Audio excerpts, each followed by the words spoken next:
You know, Gen Zs and young millennials is not roti kapda makan anymore, it's roti kapda travel. All resumes have travel as a hobby in the last box now. The urban white-collar worker was earlier tied to a 9-to-5 job 5 days a week, right? And had limited windows in a year when that individual could go and travel. Gen Z and young millennials, they now make up 50% of all outbound international travel out of India. Content creators, influencers, or local experts, whatever you call them, they actually have distribution and reach today.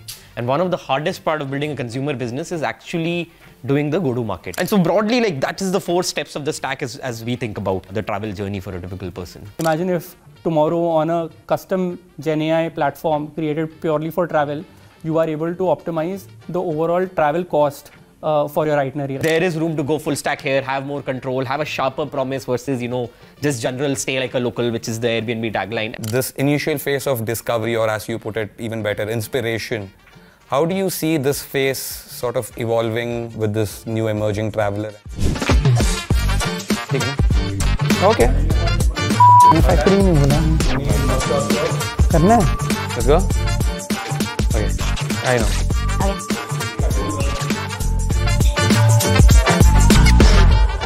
Hi, welcome to another episode of SummitUp by Elevation Capital, a series where we talk about the emerging themes and opportunities in the Indian startup ecosystem and how we see some of these opportunities playing out in the coming years.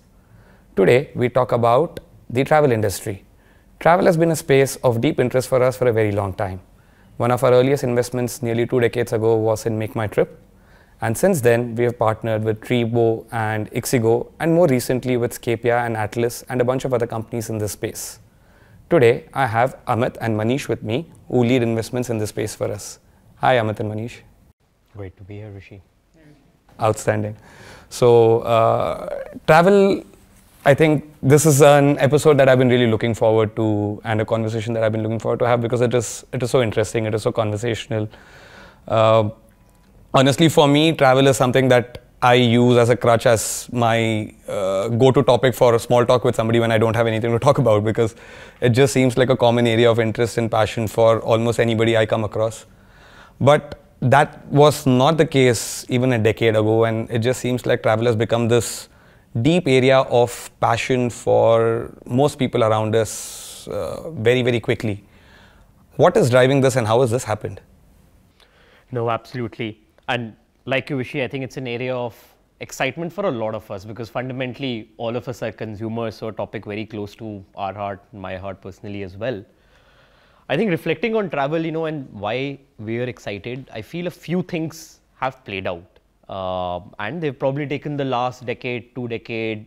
I think now we can think of COVID a little bit in the rear view mirror. So, you know, we're back to, all stats say we're back to pre-COVID travel, all of that, right? So let's keep that as an aberration. But fundamentally, I think 2-3 things have played out in the Indian context. One is travel as an industry is very strongly correlated to affluence. It's one of those things you do when discretionary income rises beyond a point. And we are now crossing that cusp as Indians overall, at least as an average, and definitely even more in peaks, and which is the nature of how our social economic graph looks like. This is represented in many things. You know, today we are taking 25 million plus trips, foreign trips as Indians. 10 million new passports are issued every year. Indians are now the 5th or the 6th largest spenders when we travel globally. And even domestically, we now, I think last I checked, we now take 2 billion plus trips, you know, all encompassing, obviously very domestically indexed on this one. But at a household level, that would imply almost 4-5 trips a household, right? So this is massive. So one, I think it's just affluence, and our time is now. So we are sort of reaching that cusp.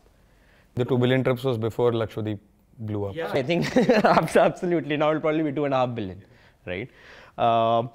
The second, and I think this is very material to this, is who is traveling is fundamentally changing. So one of the things we look at very closely, and something that was very alarming to us, is Gen Z and young millennials. If you define people between, let's say, 15 through 35 years of age, they now make up 50% of all outbound international travel out of India. That, at least for us, when we saw that, you know, really coming to life, was an alarming number. And so this texture of who is traveling and therefore what they want is very different. I would almost say for, you know, Gen Zs and young millennials, it's not roti kapda makan anymore, it's roti kapda travel. And I'm only half joking, because you see all of these stories of people saying, you know, I gave up my house, sold my house, I'm okay living on rent, but I need to travel, right? And so what you want from travel, what life needed fulfills for you is very different now, right? It's not just in, I'm feeling a little burnt out, I need to escape and I need a break and that, I'm back to it. It's very different in terms of overall how people think about it. So the traveler is very different. And lastly, and I think this we'll talk about a lot more, but given this different demographic, given there's a lot more spend coming into this, the how of travel is also very different, right? So all the way from when you start thinking about traveling to how you actually end up executing all the aspects of things, that is very different. So just given so many things changing, we are very excited because we think so much will get built. And we're still, a lot of what we see around us is so reminiscent of what we used to do and how we used to travel 10, 15, 20 years ago. And that just sounds wrong. So it is just waiting for so much new to be built out here. Yeah, and just to add to that, I think the other big shift that has happened materially in the past 5 years and more so in the past few years post-pandemic and during pandemic has been the changing nature of work itself. The urban white-collar worker was earlier tied to a 9-to-5 job 5 days a week, right, and had limited windows in a year when that individual could go and travel. But today, thanks to internet, thanks to Zoom, and thanks to more flexible working arrangements which have been made possible by employers, people are today more comfortable taking a few days work from home and travel to the nearest weekend destinations, right? Not just the white collar worker, but if you look at broadly even the other mass market out in India, commerce, businesses, shops, all of those have adopted online in a meaningful manner, right? And you can actually stay in control of your business even if you are traveling thanks to the proliferation of tools out there. Thus fundamentally, I think you would see a proliferation of weekend trips happening across all major cities, right? Today, if I look at availability across 4 or 5 star hotels in and around Gurgaon for the next 3 weeks, you will see that most of the supply is already locked out, which just shows that the traveler today is making 10 trips a year, at least in our segments, rather than doing a few trips or doing an annual family vacation. That was the norm when we were growing up. So that itself is also a major shift that's happening not just across millennials and Gen Zs, but across age groups. Very interesting. So all resumes have travel as a hobby in the last box now. I know. So just on this part that you're saying, I think anecdotally it just seems so resonant because I was just the last weekend I was speaking to this couple who both have remote jobs, work from home jobs. So they have spent the last 3 weeks driving through India. They have started at Delhi. They have finished like 3/4 of their circuit. They are now in Bombay after doing south back, and now they're going to head back to Delhi in a few days. But they're managing their work around it, right? They're driving for 6 hours a day, getting back on their laptops, working, staying in fairly basic places, but they're okay with that because their passion is to travel, and they're pretty much present at their work. So yeah, so anecdotal, I thought that was an aberration, but clearly that's beyond that at this time. Great. Moving on, I know as a team, we have a little bit of a thesis around the overall travel space, and we see it as a stack with multiple layers and opportunities within each of these. It'll be great if you can sort of bring that stack alive a little bit for our listeners, and what are those spaces that we think this overall travel stack has? Sure. Actually, let's take an example, and since you brought up that anecdote, I'm also reflecting on some friends who recently traveled. So let's take an example and let's bring this stack alive through that, right? So let's take an average dink millennial couple living in a tier 1 metro city in India. Now you think about their journey, how does it start, right? So very real example, right? So this is an average couple. One day on social, they'll come across something. It's very common. So, they come across, let's say, multiple posts, multiple bits of content around Japan as a destination, and suddenly that seed starts to get planted. And so I would almost say, we would earlier call it discovery, but now it's actually inspiration. So step 1 of this stack is where something inspires you. It could be that conversation you had with somebody. It could be something you saw on social. It could be, something you read, but overwhelmingly social and content has become a large part of it, right? In fact, one of the stats I remember seeing is, I think 50% plus Gen Zs and young millennials, again, follow at least one travel influencer, on Instagram, right? So this is how pervasive it is as a part of people's life. So step one, you get inspired on certain destination. You are now curious enough to do more work into this, right? Step two is really planning. And that's also changed a little, if I reflect again back to 10, 15 years ago, planning used to be a booked a tour, it's all buttoned down. It's no longer planning. I think planning today is the core itinerary you think, right? So let's say in this example, if you have to go to Japan, planning would basically involve how many days broadly, because you have to, take leaves from workplace. So that is still maybe a little bit of a strict part. But then, broadly, hey, there's the 3 cities we really want to cover if you're going to Japan, right? And people are leaving a lot of flex in those decisions, as we're seeing more and more. So that's sort of the core part of the itinerary. Then actually comes the part which very few people enjoy, which is the booking part, right? One, because it's painful. 2, because this is where you actually realize that travel has a cost associated with it, right? It is my favorite part. I get my wife to do it. Yeah. So then comes the booking part, right? So booking is, and again, in this new form of travel, you'll book your flights, you'll do the other ancillaries, visa, forex, some of those bits, and you'll do the basic hotels and some of the stays, right? But a lot of it is still left. And then comes this last part, and this we think actually is a new part of the stack, which is really just immersion. So the core travel is actually more immersion now, where people want to be like locals. They want to travel like a local. They want to really get immersed in the local culture. They want unique experiences, which makes my trip to Japan very different than your trip to Japan, right? We can't be having the same experience. And so that opens up so much to do, right? Everything from the kind of experiences you book at the end destination, to dining, to what you do, to how you spend your time, is all a part of this. And we are actually seeing, large part of the itinerary is now being left fairly open-ended, because people want to land there and then say, look, what do I feel like doing? What does this place inspire me to do? And I'll go do that, right? And this has to be uniquely me. And so broadly, like, that is the 4 steps of the stack as we think about the travel journey for a typical person. Wow. Very interesting. Add to that, actually, this focuses a lot more on the consumer's journey, which is the topic for discussion today. But the other big behemoth is generally corporate travel, right? Corporate travel is back with a bang. It has exceeded pre-pandemic levels today, and that stack continues to remain inundated with issues and continues to be very legacy. And since the end corporate employee has become a Gen Z or a millennial today, we believe that there is opportunity for disrupting that stack and actually embedding a more new age tool which gives more power to the end employee versus keeping it again with the admin in the company which is planning travel. But yeah, let's get deeper into this, right? I think that's a good breakup of the stack, because it's actually more of a consumer journey than a stack, right? So this initial phase of discovery, or as you put it, even better, inspiration.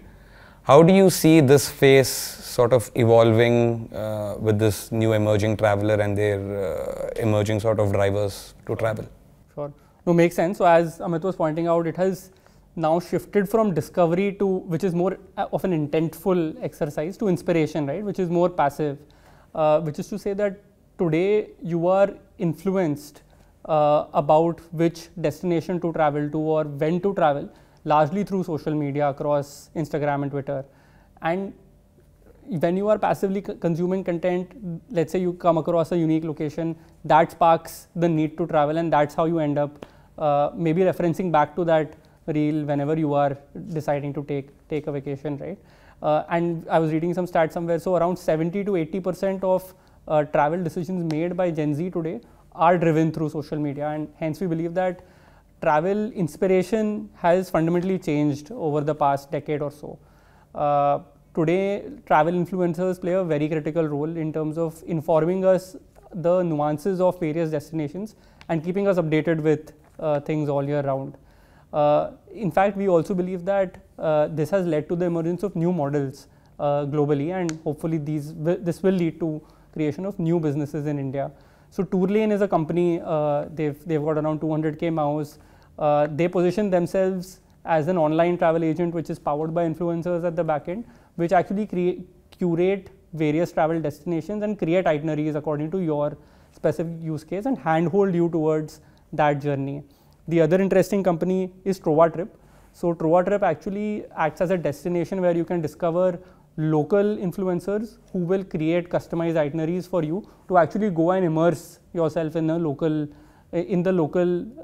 experience of that location.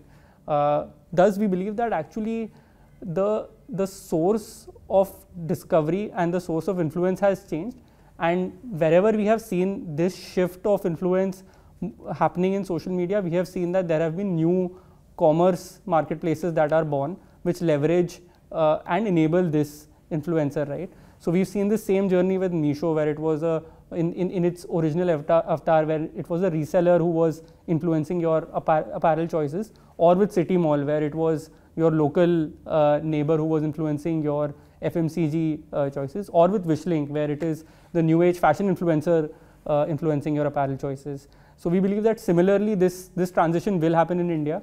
For anyone who's building in travel, this trend is super interesting, and we believe that there could be platforms which enable these influencers that are born out, so to say, to create a Wishlink or a Meesho equivalent, but for the travel influencer, where you enable this influencer to monetize their influence, and at the same time for the end consumer give a full stack experience where you start from not just inspiration but move into itinerary planning and eventually bookings to give a seamless experience to the end consumer. The other very interesting part of why we like this model, see, one, we're big believers in social commerce in general, and we've seen it play out over many generations now. The other very interesting part is content creators, influencers, or local experts, whatever you call them, they actually have distribution and reach today.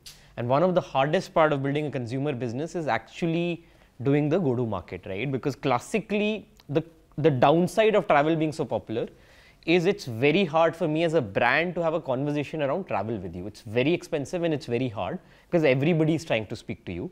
And I am fighting the same impression that you give on Instagram or YouTube or wherever. What we love about the social commerce as a model is it actually leverages the distribution of this local expert, right? Of the destination expert or content creator, influencer, whatever you call them. And that, I think, really allows a business to leapfrog. Because the one question we often see founders ask us is, you know, it's such a busy industry as well, right? Like the big OTAs, how will you build something new? How will I ever fight a Make My Trip or an Expedia on, you know, this particular search? But this is how you disrupt this market. This is how you get a very unique wedge into this user journey. So that's the other thing we really like, and we think it could be very powerful when used the right way. Awesome. What really resonated with me is, I think, the fact that the consumer has gone from, you know, discovery to inspiration, right? Discovery is very intent driven. Yeah. I used to be, every March, me and my wife would sit down and figure out May mein kahan jana hai, right? Which was very calendarized, but now twice a month I get a forward of an Insta reel from my wife saying, you know, why not this, right? So this constant search and this passive sort of consumption of content is driving a lot more travel intent, and I'm guessing also it's going to drive a lot more travel outcomes also for us in terms of businesses. Awesome. Moving to the second part of the stack almost, right, which is the planning part. I personally am old enough where I remember using, you know, literally reading Lonely Planet books and using Rick Steves' Europe guides to sort of plan out my itinerary for, you know, these trips. But that seems very antiquated now, but it still seems like planning is a part of that overall piece where I spend a fair amount of time. How do you see this piece getting disrupted? What are the sort of opportunities you see emerging here that are going to help people discover more things to do in the destinations that they're going, and really, you know, embrace that purpose of culturally immersing themselves in the destinations that they're going? Yeah, no, absolutely. And similar, right? I remember days I have racks full of Lonely Planet books for every destination. That used to be the go-to source, right? You will ask somebody and they'll point out, this is the guide you get, and you go to this pages. And I think Indian blogs slowly took over. Actually here, and this was a new experience even for me personally. So, you know, a couple of months ago, we were planning to go to Northeast, right? And we had never been before. So it was a completely new territory. It's such a massive reason. We were really lost, right? It just started from saying, look, let's go to Northeast. Again, inspired somewhere else. We're wildlife buffs. We wanted to go to Kaziranga. So we had one or two semblance of what we really wanted to do. And then we were open to saying, look, another 3, 4, 5 days we're going to go there. But we don't know, right? I actually got that itinerary on Google Bard. I actually went in, said, look, I have 7, 8 days. Please include Kaziranga in this itinerary. We are traveling from Delhi and show us an itinerary, can cover 2-3 states, not more than that, but go. And actually gave a decent version of itinerary 1. I know this is like a completely brand new experience for me as well. I actually didn't expect it to do as good a job, especially given, large platform, horizontal tool, still evolving, while all of us have spoken about Gen AI, so much over the last year, but still so many unknowns, right? And I was surprised at the quality of output, the kind of context it had on that local destination gave out. I was able to actually recursively and just conversationally say, like this is 8 days, but 3 states, actually narrow it down to 2 because I feel like, this is becoming too spread out. We want to relax a little bit. So cut it down to 2 destinations, go again, give back, said reduce road time, give V3 of the itinerary. And actually the itinerary we finally did was 95% of what Bard gave us, right? So for me, and I think for us as a team investor, like that is incredible to see, like the pace of progress that is happening there. If you now talk about going back to planning as a core lever, AI and Gen AI especially, so much can happen just on that. And I'm talking about a large horizontal tool. Now imagine when you build a vertical stack for this. Imagine when you train it on all the contextual bit of destination specific nuances in travel. And imagine when you weave in supply at the back and make it very, very real. Like this could have literally should have done my safaris in Kaziranga, connected me to destination expert. All of this can happen, right? And it will happen. So one is, I think tools in Gen AI will play a big part in this journey.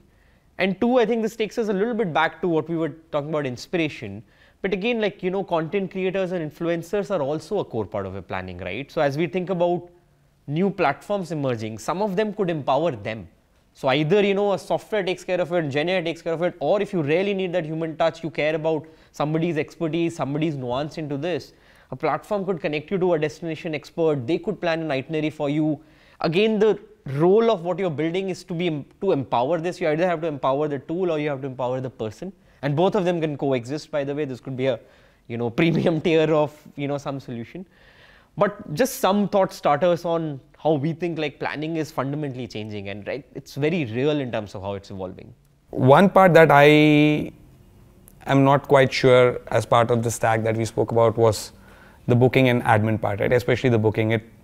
To me, as a layperson, it just seems like booking is so done, right? We have very large outcome sum that we ourselves are sort of partnered in creating between Make My Trip, Ixigo, but beyond that also, right? In terms of Ease My Trip and so many other OTAs. Is there enough room left for more players to sort of emerge and for founders to build something of deep value here? No, absolutely. I think that's a very fair concern that comes in anyone's mind when they look at the travel tech space in general as to how do you monetize this, right? Do you integrate with an OTA? In that case, how much margin is left on the table? Is it enough to create a meaningful business? And our learning, at least over the past 2 decades of investing in travel, is that OTAs definitely is a very competitive business, right? But it is not a winner takes all market. We clearly saw that even after Make My Trip had and continues to have lion's share of the OTA market, there are new platforms that have come up and have actually solved the UX and the pain points of a particular TG, stuck on with it and then grown with it, right? So if you look at Ixigo, Ixigo was formed with the insight that the tier 2, tier 3 user today travels primarily through train, and can we build products to help this user improve their decision making journey towards train travel, right? And over time, Ixigo has ridden the premiumization of this user as this user has started looking at flights and eventually also now started looking at hotels. Similarly, if you look at Ease My Trip started with the insight that let's create a no-frills experience. Let's not charge any service charge towards the air traveler, and let's target the cost-conscious customer that is today a bit reluctant to pay the service charge on other airline sites or on other large OTAs, right? And Ease My Trip definitely has also created a large meaningful outcome and has latched onto this user and grown with this user as this user has premiumized. So we believe that India's travel market is massive and it is growing rapidly. And at the same time, India is a very heterogeneous market when it comes to their travel needs. And hence, we believe that using anchors around user experience and solving a particular subsegment's pain points, you can actually create the full stack OTA experience for that target group and actually grow along with this target group as this group premiumizes. As Amit was mentioning, I think influencers is one interesting target. Influencers is one interesting distribution channel through which you could create this platform. The other interesting trend that we are seeing is Gen AI, right? So imagine if tomorrow on a custom Gen AI platform created purely for travel, you are able to optimize the overall travel cost for your itinerary, right? Today, which is a behemoth multivariable equation, which is impossible for humans to solve. Tomorrow, let's say AI does this for you, right? And helps you choose between road, air, train, transport, what is the best form to take so that it fits your itinerary and at the same time helps you do that in the least cost. It helps you, maybe it recommends you which are the best places to stay and optimizes the distance to the attractions that you want to see, right? So imagine that equation being solved by a Gen AI tool, which would require you to integrate supply and be very close to real-time price and occupational and occupancy levels. So we believe that those are some anchors around which you could build a very differentiated user experience and latch on to a particular set of consumers for whom you are solving this problem. But that's how we believe that eventually full stack travel platforms will be built for subsegments within this entire landscape. And I think Manish spoke about the core part of the booking, let's say flights and hotels, where we naturally think about OTAs. I feel the other part of travel is, everything around your travel journey. There's so many other spends you do, which when you double click are actually very sizable and meaningful, right? So all the way from, as you think about a trip, all the way from visa to forex if you're traveling internationally, to travel insurance, whether domestic or international, to all the spends you do at the destination. These are all material bits around it, which don't classically, come to us when we think about booking. If I speak of two of them, which are obviously close to us and, where we felt excited. For example, if you think about Atlas, right? They tagged visa as the core problem statement today, right? And the reason they picked that is two. One, because it's sizable. And two, because the customer experience is really, really anxiety inducing. And they could truly create a 10x there, right? But again, while today they focus on their mission statement of saying, look, how do we make travel easy for Indians, right? Or for people globally, actually. This is again a very interesting wedge into getting other parts of your travel spend, right? And especially for us as Indians, we first do visa and then we actually do the flight tickets. Usse pehle we do the nakli flight tickets, which we know we'll cancel if, only for visa purposes. So that's actually a great wedge for somebody like that, because they now know that you've gotten your visa and when and what your real travel dates are, right? And so that could be a wedge into this. So we have to also think about, so one, like Manish said, there's just big market, not winner takes all, very heterogeneous, so room for many players to exist. Two is you can hit it from many different angles. Scapia, for example, is identified, the core need of saying, like, one, how do you make travel a rewarding experience, which a lot of young credit card users, first time new to credit card users really care about. And two, just make the entire hassle of forex markup go away, right? It's really opaque, you don't know it. It feels like somebody's scamming you when it finally hits your card, credit card statement. So they picked that as a really interesting wedge to get into. But again, they have right to play across the travel stack. So the other way we think booking will get disrupted is people in what will at first seem like very different parts of the consumer journey will actually get to this stack. And the other important thing there is, after retail, travel is actually the second biggest consumer spend bucket, which is why the size of price is so massive, right? And so you will get many shots of getting to this spend pool. I think it's just about, for founders building here, it's just about high quality consumer experience. Don't drop the ball on that, and you will get a shot at this really big, pool which is sitting there from many different angles. Okay, that was super interesting, Amit. So coming to, I think, the last part of our stack, Manish, right, around what we do when we eventually end up landing at the place that we're traveling to, which is the immersion part of things, right? What's what's something that is going to get built in that space? Because that seems, that to me seems very millennial and Gen Z and very unique. Yeah, no, super. So actually there are actually two major trends that are happening when it comes to actual consumption, last mile consumption when you go and travel to a destination, right? One major theme is that people are actively today seeking out more local experiences and finding out experiences where they can immerse themselves into the lives of the local diaspora of that location.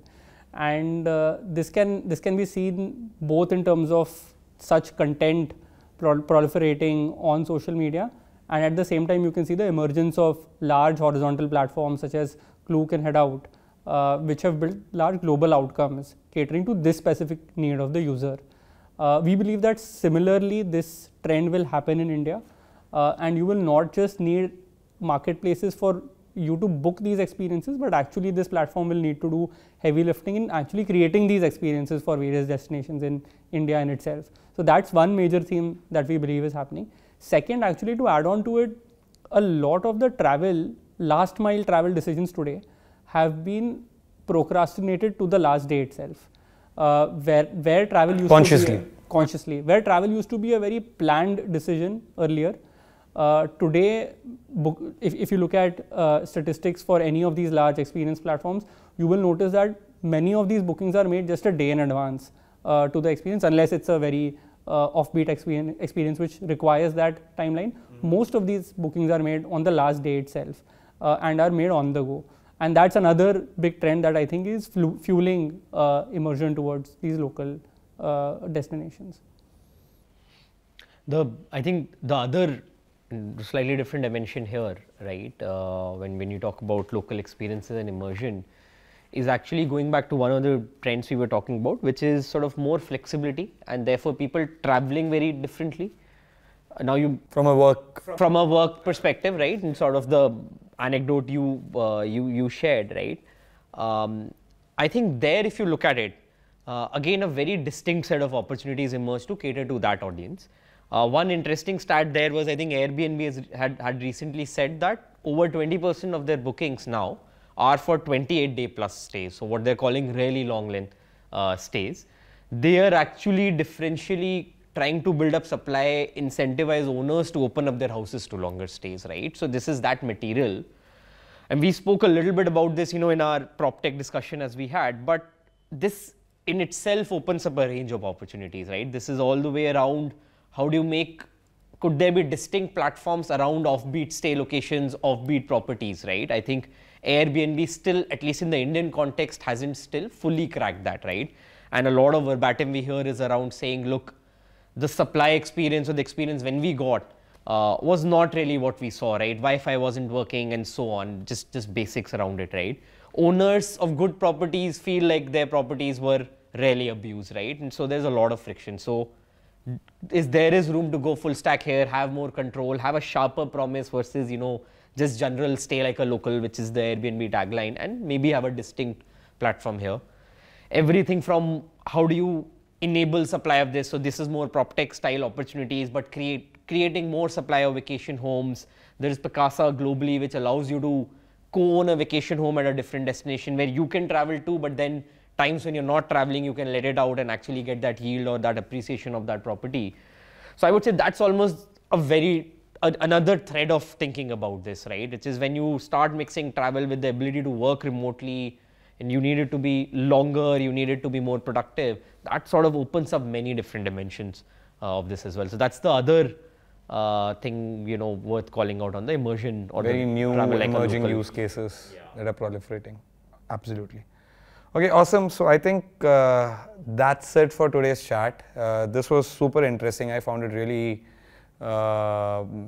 really stimulating. I think one idea that will stick with me is roti kapda travel, right? So I think makan gaya bhad mein, but travel is more important, and I think that is very true. I think that's a fundamental sort of insight about this new set of consumers, and if that is true, and that evidently is, then the opportunity for founders to create very large outcomes across this entire stack that we spoke about in travel, I think is just ripe for the taking. And as a consumer, I'm super excited to be experiencing some of these in the coming years.